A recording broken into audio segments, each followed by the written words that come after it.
us today. This is a little bit different from some of the other webinars that we do. A lot of the time we do panel style webinars where we just have a bunch of questions and we're just asking experts to kind of like have a discussion around them.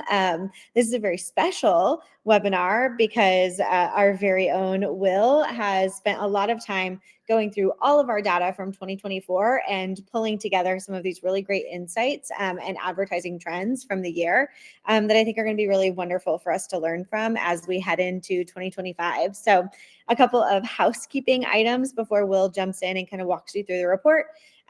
We want this to be as interactive as possible. So if you have any questions as Will is presenting, or you want more information on any of the data that he's kind of walking through, feel free to drop those in the chat. You don't have to wait for the end. We'll kind of pause periodically and take questions as they come.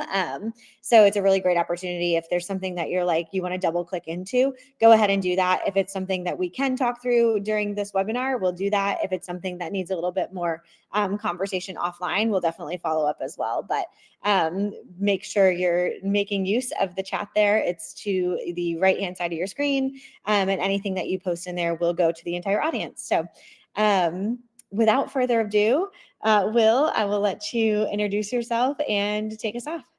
Thank you very much. Yeah, it's great to be here. My name is Will. I am the head of professional services here at Rockerbox. So I work on everything that adds a consulting layer to all of our product and service. So any sort of ad hoc questions, any interpretation, strategic analysis, that kind of thing, that's all very much in my realm.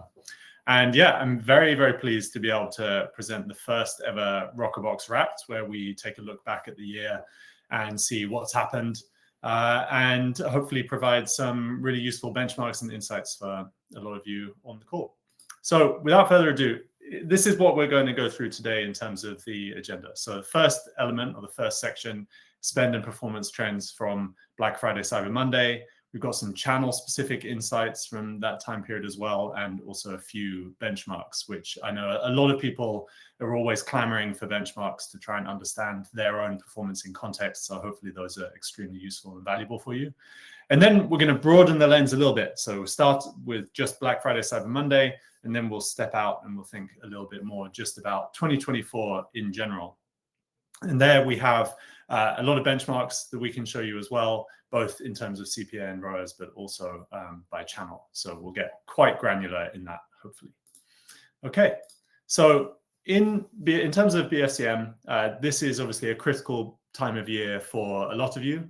For many of our clients, I would say this is one of the most important times of year. Not everyone has exactly the same seasonality, but for those of you who are BFCM brands, this is the trend in terms of the media spend by day that we saw for 2024 and the 2 years prior.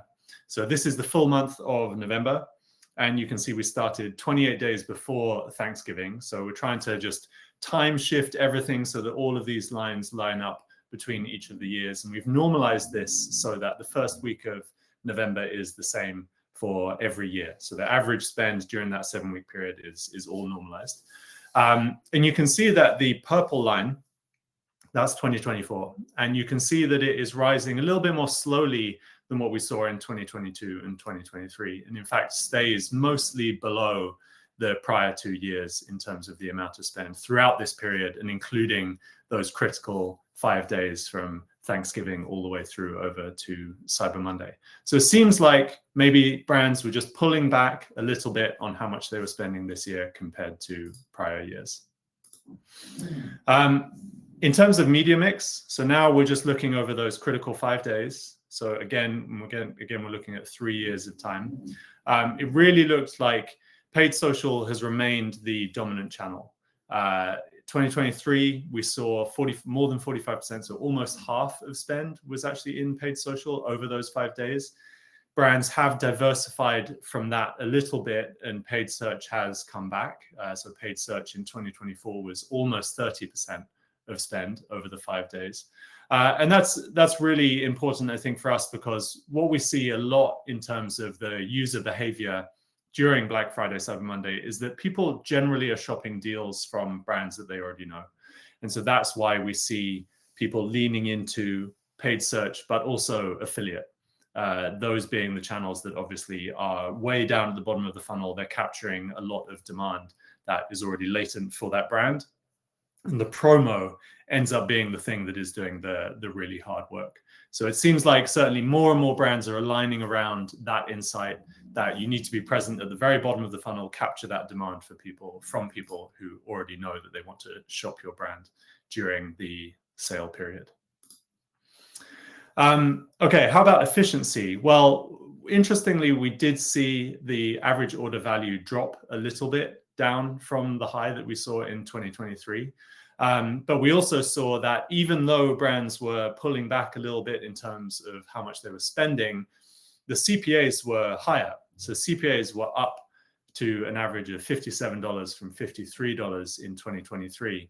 And the result of that, obviously, if you've got a smaller basket size, a higher CPA, so you're spending more to get that basket size, that ROAS is going to be negatively impacted. And indeed, we saw that the average ROAS across all of the brands that we measure for has come down to 2.8 from 3.0.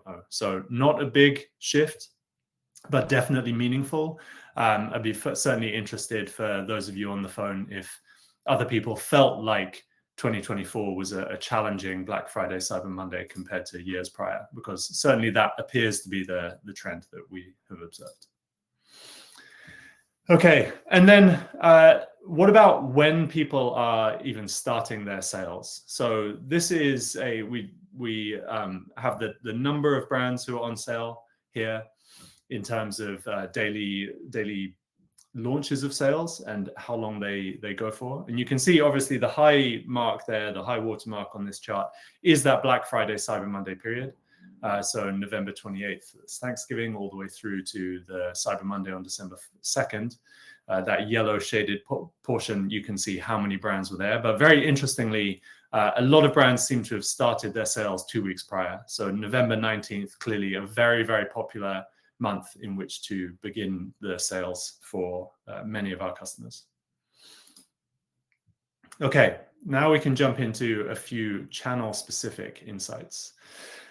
So looking across several years, we have seen that social is expanding in general as a share of the media budgets. This is not just specific to Black Friday, Cyber Monday, but just month on month, we can see that it is ticking up and up and up and has overtaken search as, in general, the most popular channel. On the other side, something like display appears to be on a bit more of a downward trajectory. So you can see that at the beginning of 2022, it was up above 8% of the media mix, and now it seems to have roughly halved to about 4% of the media mix. Affiliate, actually, if we look across the months, relatively stable, still there at about 3%. Obviously, we saw those much higher numbers just for Black Friday, Cyber Monday. But certainly in terms of the monthly share, it is relatively stable over time. But there's more to this.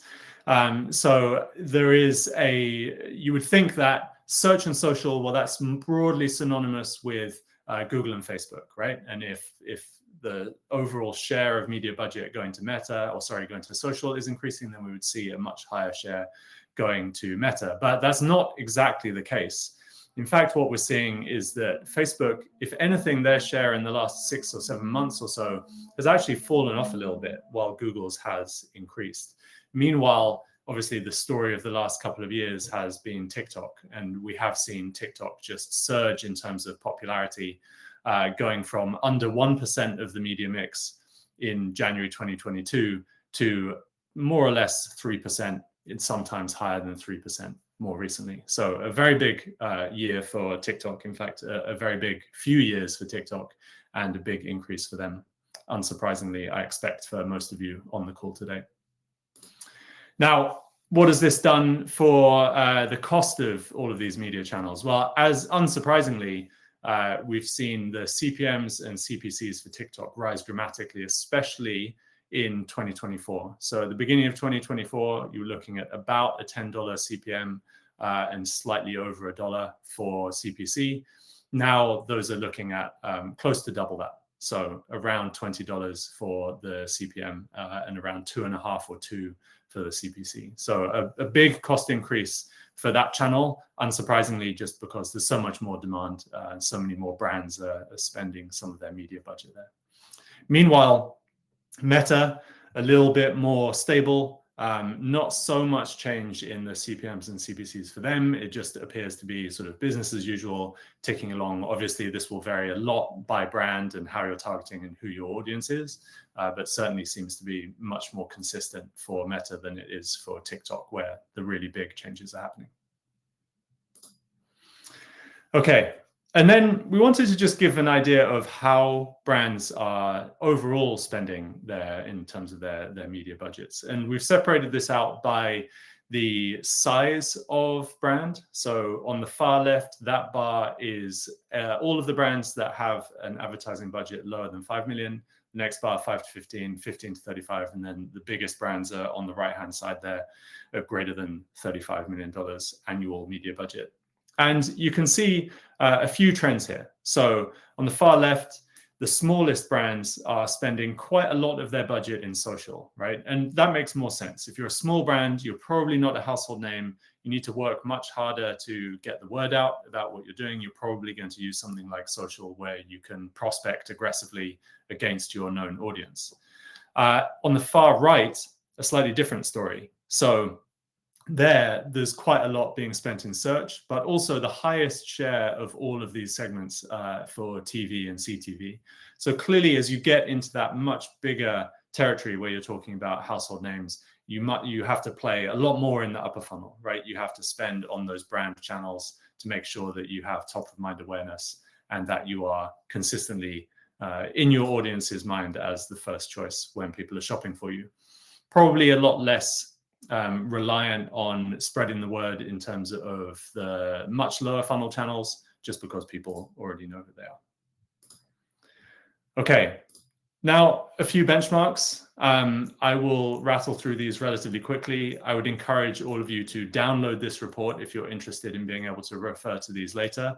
But each of these pages has the average order value, the CPA, and ROAS for Black Friday, Cyber Monday.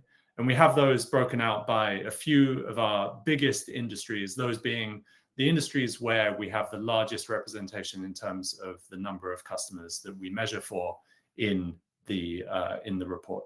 So apparel and accessories here, cosmetics and beauty. We also have health and wellness, home goods and gifts, and then a special category for brands with greater than $1,000 average order value. So anyone obviously who's selling very high ticket price items, this is going to be much more relevant for you, just because it doesn't make sense to compare to brands that have much smaller basket sizes in general. And remember that the benchmarks in this section are for Black Friday, Cyber Monday only. So that's just those purchases that took place over those 5 days from Thanksgiving to Cyber Monday. If you want more general benchmarks, those are later in the report and we can look at them also. Okay. So general benchmarks, we have CPAs and ROAS for the different sizes of advertisers. So those same categories that you saw earlier in the report. And then we also have them broken out by those different industries as well and through time. So you can see CPA by industry, the ROAS by industry there. And then we also have one chart here on CPA benchmarks by platform, by industry, so a grain deeper, and then also a number across all industries on the right-hand side there. So to the extent that we didn't have sufficient data for a specific industry, we don't want to violate the privacy of any of our customers. And so we made sure that we just laddered that up across every industry so that we're not having categories with too few brands in there. This slide is just FYI in terms of the breakdown of brands and spend by who is in the report or what kind of companies are in the report. So that's just for everyone's interest so they understand what the sample is. And that's it. Dimitri, I see, has a question. How much the numbers are representative to the overall market? Okay, so this is a really great question. I think the answer really is dependent on who Rockerbox's customers are. And so our customers are, well, for starters, they span a very, very broad range of size of advertisers. So as you saw, we have some customers under 5 million spend per year. We have many who are over 35 million in spend per year. So we have that broad stretch there. But we probably do have a bit of a sway towards customers who have an e-commerce component to their business. So if you do not have an e-commerce component to your business, you're certainly a little bit less likely to be a Rockerbox customer. It's not impossible to be a Rockerbox customer without e-commerce, but that would certainly be a skew. So I would say, Dimitri, that these numbers are going to be more representative of brands with e-commerce capabilities than brands who only sell in bricks and mortar stores. But other than that, these should be relatively representative of the overall market. And I'll add to that. We did some secondary research just to validate our findings and kind of cross-check what we were reporting on versus what other data companies were reporting on for 2024, and we found that they were very aligned in terms of our findings. So, any other questions on any of the metrics in the report or anything for Will specifically?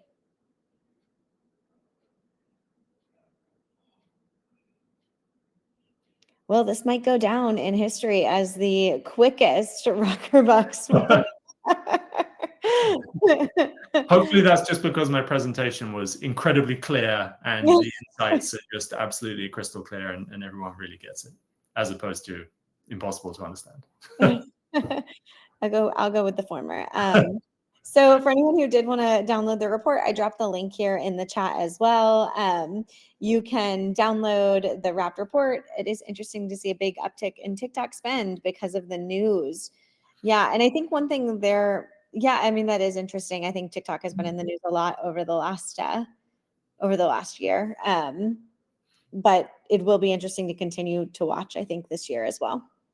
Yeah, absolutely. And I will say that we have had quite a lot of customers talk to us about asking us what our recommendation would be for an alternative place to put their media budget in the case that TikTok is not available in the near future. So this is, I think, because of that big increase in spend and because of what's in the news, this is an issue that is really top of mind for a lot of brands and media planners at the moment.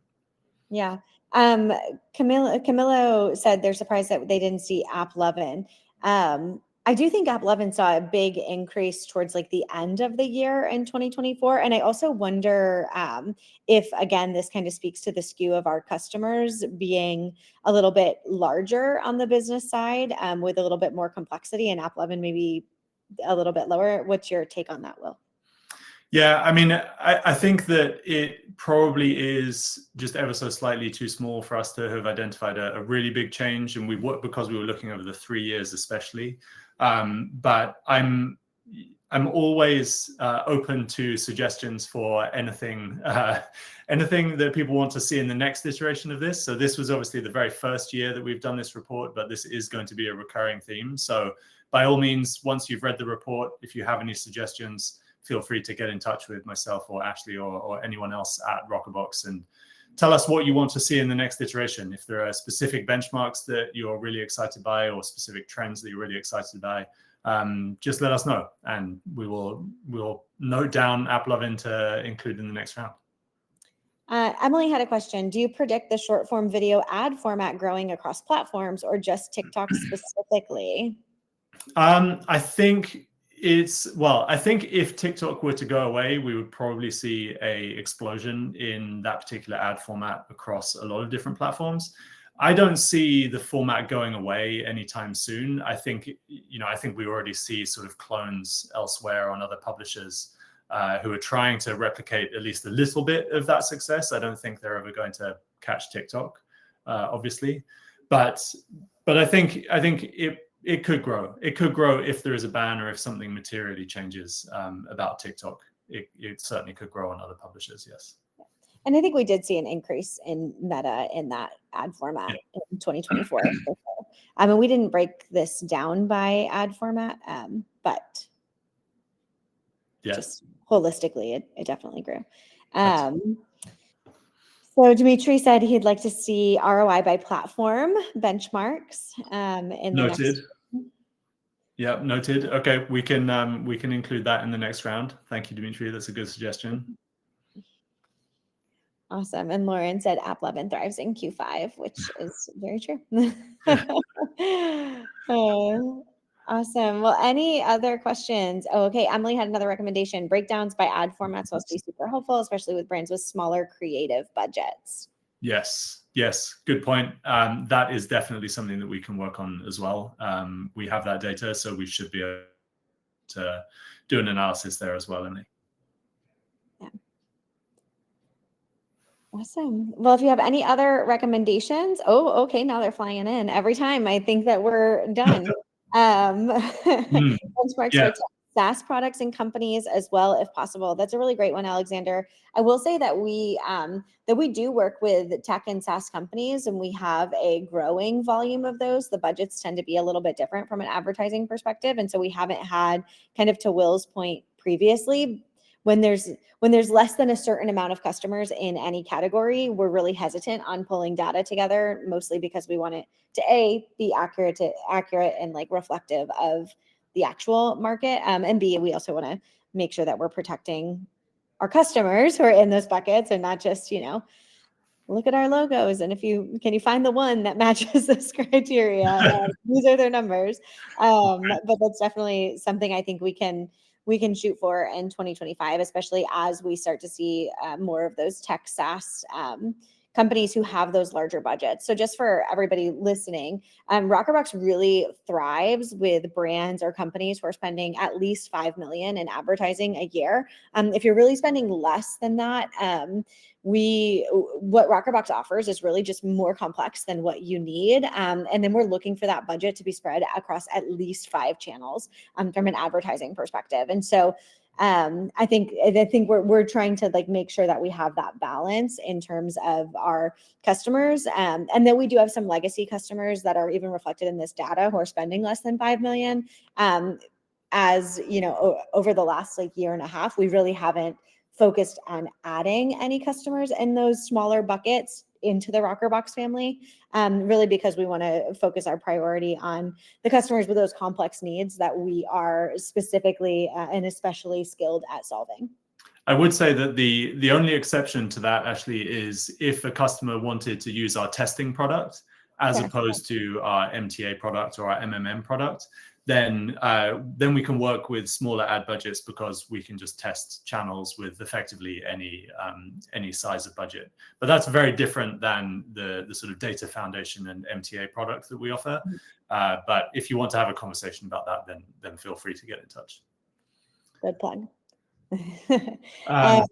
Let's see. Okay. So performance upticks pre-Rockerbox integration versus after. We do have some work on this, but not in these slides, and I don't have that to hand right now. But that is something that we can share or have a conversation with you after. So feel free to get in touch, Alexander, and we can furnish you with something that will help you make the case for advanced analytics. That's absolutely work that we have. And Michael wanted to know what a good test budget for clients to work with us is.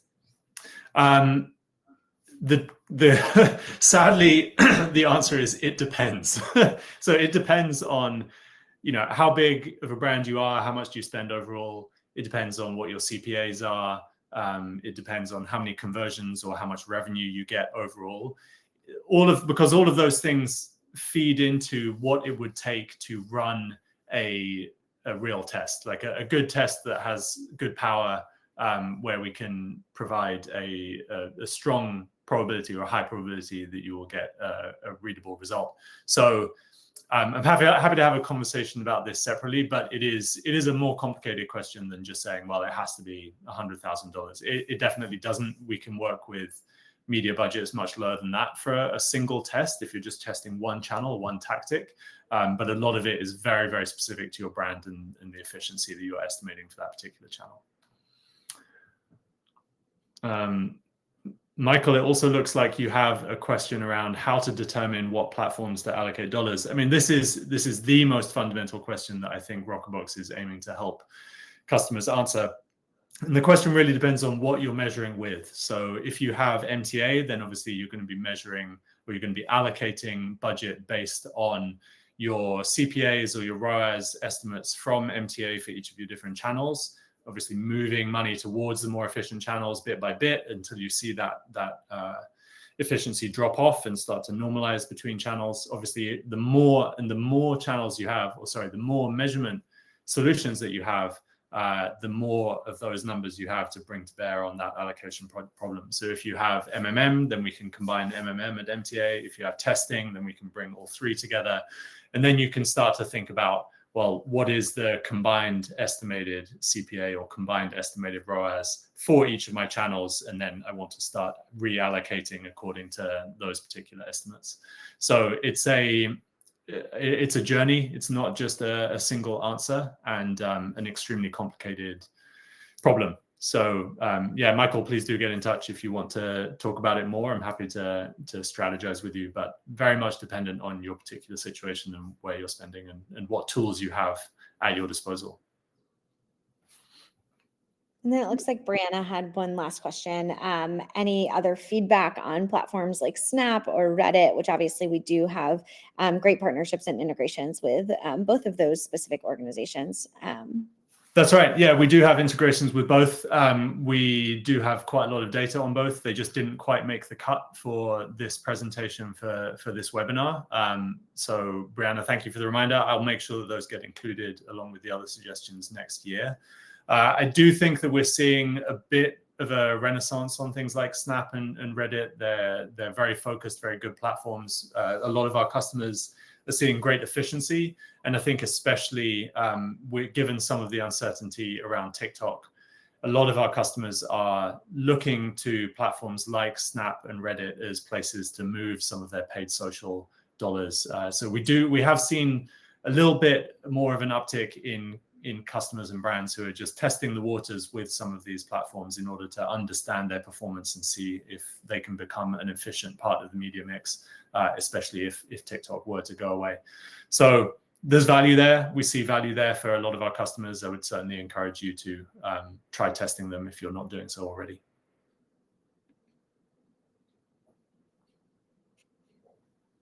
Awesome. Any other questions before we wrap it up for today?